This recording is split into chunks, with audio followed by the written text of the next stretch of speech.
세상은 정말 하루가 다르게 변하고 있잖아요. 유행이라든지 트렌드, 기술, 문화, 변하지 않는 걸 찾는 게 더 어려운 것 같아요. 근데 사실 이러한 변화를 인간이 자초해서 만들긴 했지만 가끔은 변화를 쫓아가는 것이 좀 버거울 때도 있어요. 그래서 변화에 지쳐서 잠시 쉬어갈 때도 있는데 그럴 때면 또 나만 뒤처지는 건 아닌지 불안하고 걱정이 돼서 얼른 다시 일어나서 세상의 변화를 따라가곤 하죠. 근데 이런 생각이 반복되면 내가 무엇을 하고 싶은지 또 어떤 삶을 살고 싶은지 잊어버리고 살게 되는 것 같아요. 그래서 오늘은 남들이 정해주는 삶이 아니라 나만의 인생을 살아가는 방법에 대해서 이야기해볼까 합니다. 나만의 인생을 살아가는 첫 번째 방법은 나 자신을 이해하기입니다. 나를 이해한다는 건 내가 어떤 걸 좋아하고 싫어하는지 그리고 어떨 때 행복하고 슬픈 감정을 느끼는지 아는 건데요. 이걸 알면 스스로 결정을 내릴 수 있는 힘이 생긴다고 봐요. 스스로 결정을 내렸을 때 그것에 대한 결과가 좋으면 당연히 나에 대한 믿음이 쌓이게 될 거고, 그렇게 되면 결과가 좋든 나쁘든 남들이 정해주는 게 아니라 내가 책임지고 선택할 수 있는 힘이 생기는 거죠. 저를 예시로 들면 저는 중학교를 졸업하고 스페인으로 혼자 유학을 가겠다는 결정을 내렸었는데요. 당시에 축구를 너무 좋아해서 축구 선수가 되고 싶었어요. 그래서 한국이 아니라 당시에 유명했던 스페인에서 배워보고 싶은 마음에 부모님을 설득하기 시작했고 결국 허락을 받아내서 가게 됐어요. 그렇게 한 4년 정도 유학 생활을 했고 결과적으로 저는 축구 선수가 되지 못했어요.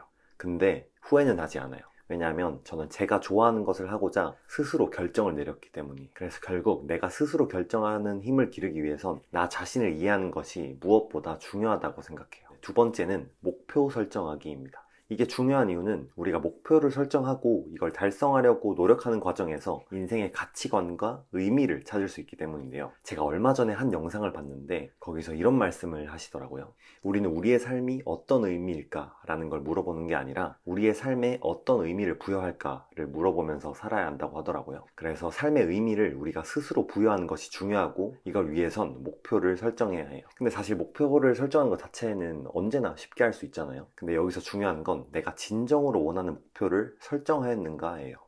대부분의 사람들은 초등학교 때부터 대학교 때까지 세상이 좀 만들어 놓은 그런 교육 체계를 따라가잖아요. 그리고 이 체계를 따라가는 동안엔 내가 무엇을 좋아하는지 보다 어떻게 해야 세상이 나를 좋아하는지 그걸 알게 된 것 같아요. 그래서 성인이 되어서 목표나 꿈을 정할 때도 세상이 정해주는 것을 기준으로 정하려는 습성이 있는 것 같아요. 근데 옛날에 우리가 어릴 때 친구들과 놀았던 순간을 한번 떠올려 보면 우리가 좋아하는 노래를 정할 때의 기준이 사람들이 모두 아는 그런 유명한 놀이인지 아닌지가 아니라 내가 재밌게 놀 수 있는지 아니면 내가 자주 노는 환경에서 그 놀이를 재밌게 할 수 있는지 아닌지 여부가 훨씬 중요했단 말이죠. 그래서 이런 부분을 깊이 생각해보면서 지금 내가 만약 목표를 설정했다면 정말로 원하는 목표가 맞는지 아니면 세상이 좋아해주니까 설정한 게 아닌지 스스로에게 다시 한번 물어보시길 바래요. 그리고 만약 목표를 아직 설정하지 않았고 잘 모르겠다고 해도 괜찮아요. 왜냐하면 내가 무엇을 좋아하는지 사실 우리 스스로는 이미 알고 있다고 저는 생각해요. 근데 지금 떠오르지 않는 이유는 그 좋아하는 걸 많이 해보면서 잘하지 않아서 잊어버린 것 뿐이에요. 그래서 내가 지금 당장 해보고 싶은 것을 혼자 생각해보고 실제로 해보는 시간을 한번 가져보세요. 이게 반복되면 그 속에서 내가 좋아하는 순간이 어떤 순간인지 결국 찾을 수 있을 거라고 저는 생각해요.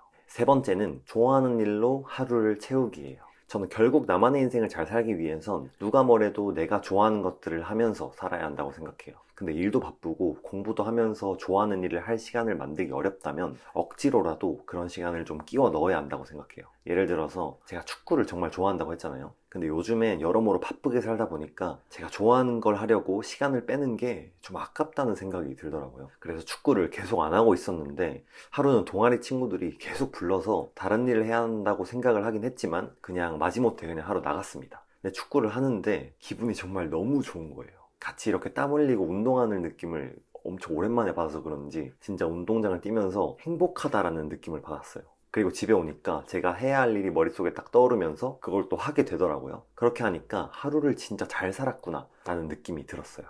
저는 이걸 경험해 보면서 어린 시절이 좀 생각이 났는데요. 우리가 어릴 때는 수학여행이나 운동의 전날 밤이나 아니면 친구들이랑 놀러 가기로 약속한 날은 항상 설레는 마음이 들었잖아요. 그럴 때는 얼른 다음 날이 왔으면 좋겠는 마음에 아침에도 또 눈도 바로바로 떠지기도 하고 그랬잖아요. 근데 시간이 흐를수록 이렇게 설레는 감정을 좀 우선시하는 대신에 내가 해야 할 일을 먼저 처리하는 것이 우선시 되더라고요. 근데 이런 변화의 이유를 조금 생각을 해보니까 좋아하는 일을 하면서 해야 할 일을 미루는 내 자신이 책임감이 좀 없는 것 같고 너무 이상적으로만 살아가지 않나 라는 생각이 들어서 그런 것 같아요. 물론 해야 할 일을 잘하는 건 인생에서 아주 중요한 부분이라고 생각해요. 하지만 순수하게 설레는 마음을 나이가 들어서도 계속 유지하는 것 역시 저는 나를 위해서 반드시 필요하다고 생각해요. 왜냐하면 나이에 상관없이 누구나 마음속에는 좋아하는 게 있고 그걸 하면서 설렐 수 있다고 저는 생각하거든요.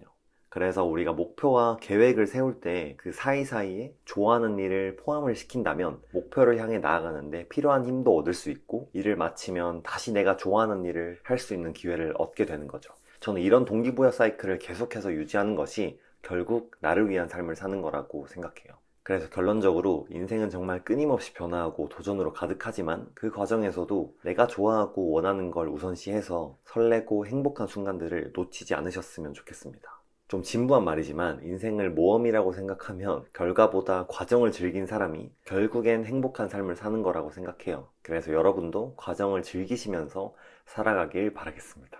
네, 오늘 준비한 영상은 여기까지고요. 저는 다음 영상에서 찾아뵙도록 하겠습니다. 감사합니다.